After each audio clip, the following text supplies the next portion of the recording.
Reading Marine Sniper by Charles Henderson. Stalking the General. Day 2. The hour before sunrise has a sleep-inducing effect.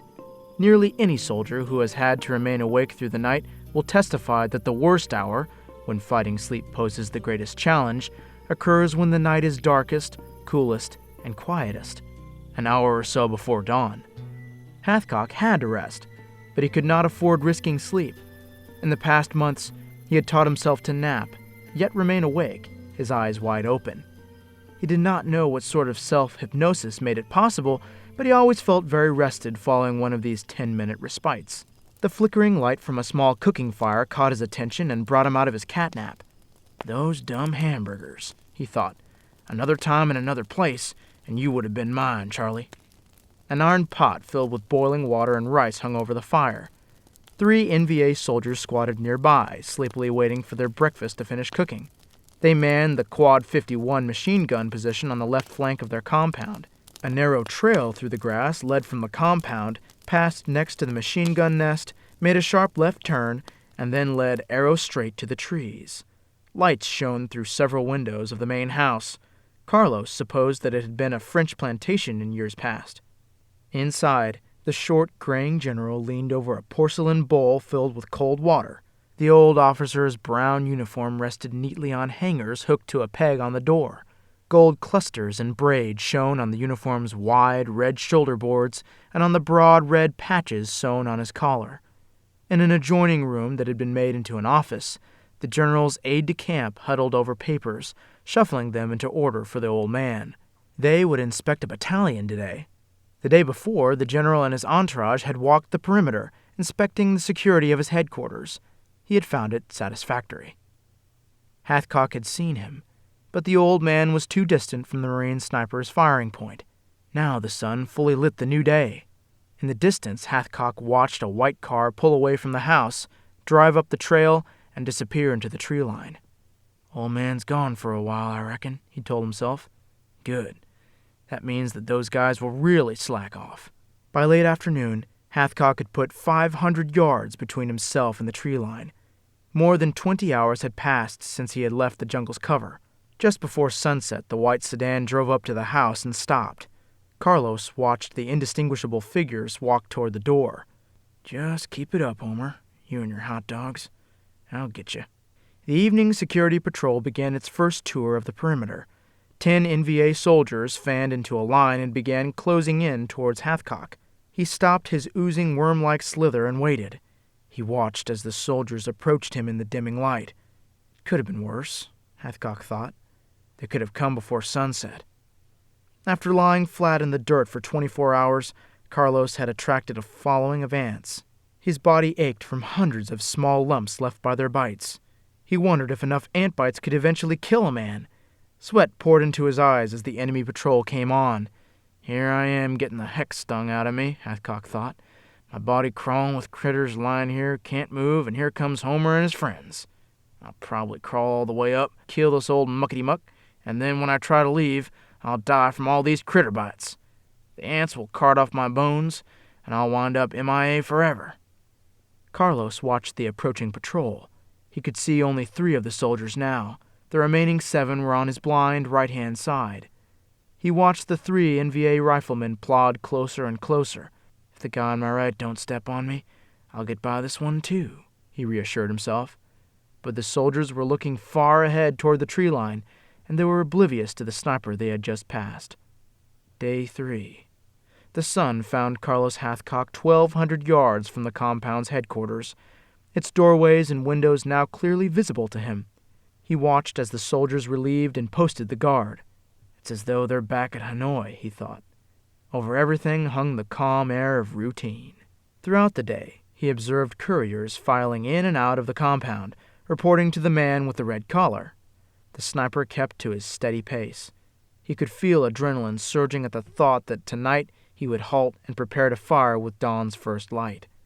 He thought of how he had succeeded thus far. He also turned his attention to his escape. To the right of where Carlos would eventually lie, a small, almost imperceptible gully ran nearly to the tree line. Once he fired his shot, he planned to slide along the shallow and gently sloping gully and disappear through the trees. "It's a good thing, Carlos," he told himself.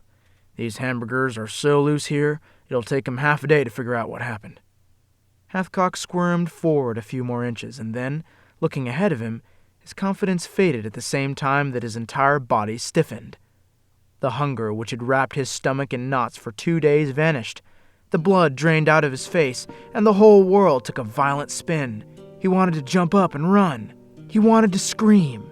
He wanted to do anything rather than continue to lie there and look into the eye of a jade-green bamboo viper that lay coiled in the grass 6 inches from his face. Panic ripped through every fiber of self-discipline that Carlos had ever been able to string together.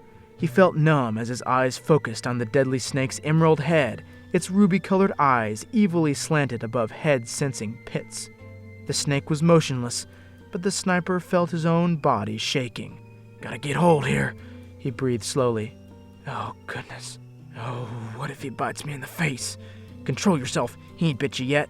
He knew the snake was neurotoxic like the cobra. One pop, even a little one, would kill him in minutes. "You've come too far to let a bamboo snake end it all," he told himself as he lay still and watched the viper flick its black forked tongue from its yellow-rimmed mouth, testing the air. Almost as though the shaken Marine had never existed, the glossy snake turned its head, whisked silently between broad stems of grass, and disappeared. After Hathcock's heart slowed to its normal rhythm and the shaking effects of the adrenaline that sent his blood coursing through his temples had subsided, his nagging hunger returned, accompanied by a sudden thirst. "Where's the water?" His hand found the canteen lid, and he began to carefully unscrew it from the flask. Half an hour later, he felt the wet relief of the now warm liquid soaking into his swollen tongue like water on a dry sponge. Hathcock moved on, wincing with every inch he went. His hip, knee, and arm were covered with blisters from 3 days of constant pushing. Shards of pain shot through his side. He had less than 200 yards left to travel, and compromise began tempting him now. "You can do it from here," he considered. In all his years of marksmanship competition, his best scores came from the 1,000-yard line.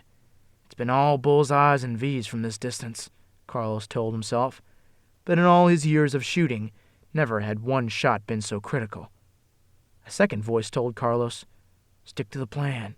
Don't change things now. Survival depends on it. Survive." Carlos always listened to that voice. It had kept him alive. "You thought out this plan when you were arrested. Now you're tired. Gotta stick to the plan. Got to." He pushed on toward where the slight depression came slicing through the grass. It was very much as he had estimated, almost precisely 800 yards from the target. Darkness fell, and as he drew near to his planned firing position, Hathcock's anticipation mounted.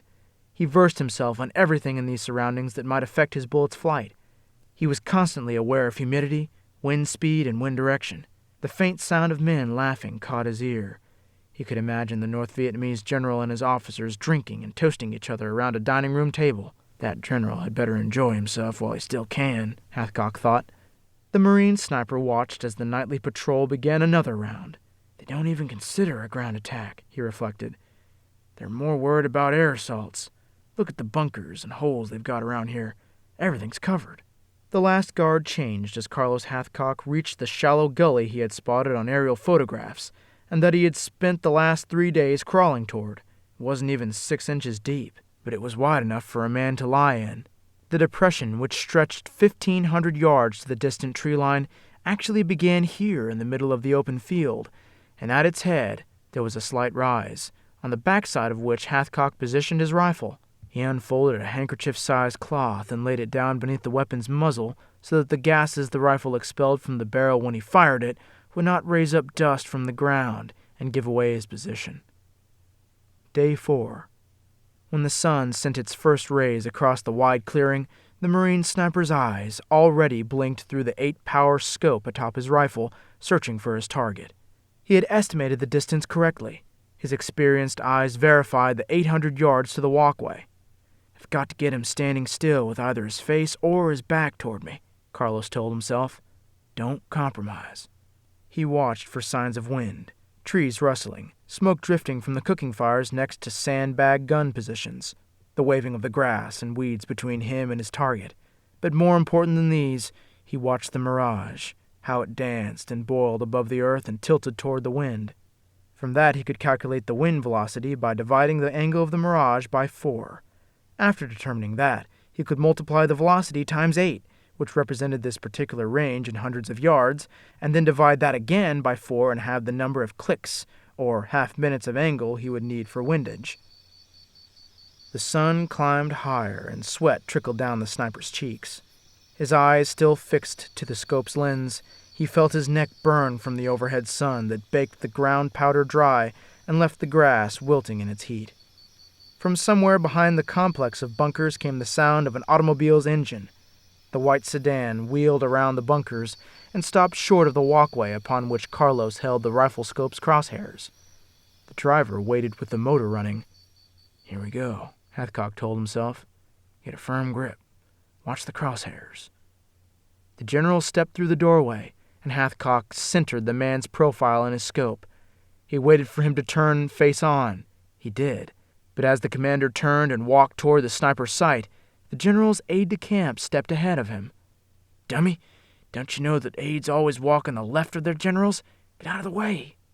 At every moment since the sun rose, Hathcock had refined his attunement to the environment with computer-like detail and speed, judging the light, the humidity, the slight breeze that intermittently blew across his line of fire.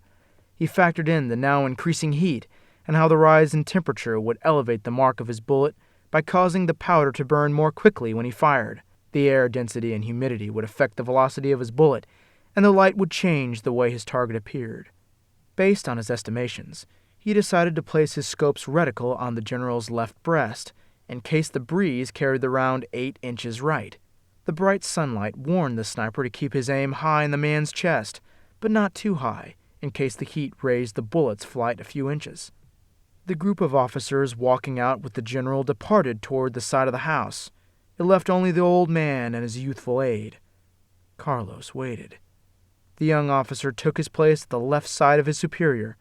Hathcock said, "Now stop." Both men did. The sniper's crosshairs lay directly on the general's heart. Hathcock's mind raced through all marksmanship principles. Good firm grip, watch the crosshairs, squeeze the trigger, wait for the recoil. Don't hold your breath too long, breathe and relax. Let it come to the natural pause. Watch the crosshairs, squeeze. Recoil sent a jolt down his shoulder. He blinked, and the general was flat on his back. Blood gushed from the old officer's chest, and his lifeless eyes stared into the sun's whiteness. The general's aide-de-camp dove to the ground and began crawling toward a sandbagged gun position. The other officers, who had only seconds earlier left their command's side, ran for cover. The Marine sniper slid into the slight gully and, flat on his belly, began pulling himself stealthily along the ground with both arms. His rate of retreat seemed light speed compared to his inbound time. Still smooth and deliberate, he traveled many feet of ground per minute. He now covered a distance approximately equivalent to that which he had crawled across in 3 days, in 4 or 5 hours. The fact that no patrol approached him during his retreat told him that no one had seen his muzzle flash. And daylight at 800 yards, that didn't surprise him. The patrols would be out, but they would be searching hundreds of acres. Once he thought he heard one far to his left. It was almost nightfall when he reached the jungle's edge. Squirming past the outer layer of greenery, Hathcock lifted himself off his knees for the first time in 3 days. The pain was an excruciating counterpoint to his inner exhilaration. He hurried through the heavy forest. He was wary of mines and booby traps, but going as quickly as he dared, he covered the 3 kilometers to his pre-planned pickup coordinate in a matter of a few hours. There, Carlos sat in a bush and waited, well aware that patrols might be scouring the jungle for his trail. His heart settled to a resting pulse. The songs of birds and other jungle creatures replaced the sound of heavy breath that had pounded in his ears. And as the hubbub settled to tranquility, he thought of Arkansas and how similar this moment seemed to many childhood days behind his grandmother's house, when he sat in the bushes there, the old Mauser across his lap and his Shetland collie dog panting at his side. He closed his eyes for the first time in 4 days. "Sergeant Hathcock," a voice whispered, "I thought you knew better than to doze off like that." The Marine who led the squad that had left Hathcock 4 days earlier now knelt by the bush where the Marine sniper waited. Hathcock smiled slowly, not even opening his eyes at first. "I knew you were there," he said. "I heard your squad tromping up the ridge 5 minutes ago." "Let's get going. Charlie's crawling all over these hills, and we've got a lot of ground to cover between here and the LZ," the squad leader told him. "When we left the hill, Charlie's lines were burning up. I guess you got that, General." "Well, hit the ground mighty hard," Hathcock said, pulling out his canteen and swallowing its last few drops. "Spare any water?" "Sure," the Marine said, handing Hathcock a canteen and sloshing its contents out of the open top. "We better book. Charlie's mad as a hornet now. They'd love to get you after today." When Hathcock stepped off the helicopter, home at Hill 55's landing site, a group of smiling and whooping Marines met him. Burke stood among them and said, "White Feather made it." Hathcock smiled. The giant of a captain who'd recruited Hathcock for the mission slapped him across the back so hard that Carlos wondered if he had dislocated any bones. Walking up the hill towards his hooch, Hathcock felt the great fatigue from the mission finally take hold. He longed to lie down and sleep for days, but his standards were demanding, and despite the fact that this was his last mission, he remained true to them. He cleaned his rifle and gear before he rested. Wow, that's a really good Marine. So there you have it, one of my favorite sniper stories ever. I want people to try to take some lessons of bravery and dedication against a really evil cause, which was communism at that time, because Carlos was really dedicated. All right, well, that's it for this week. Godspeed.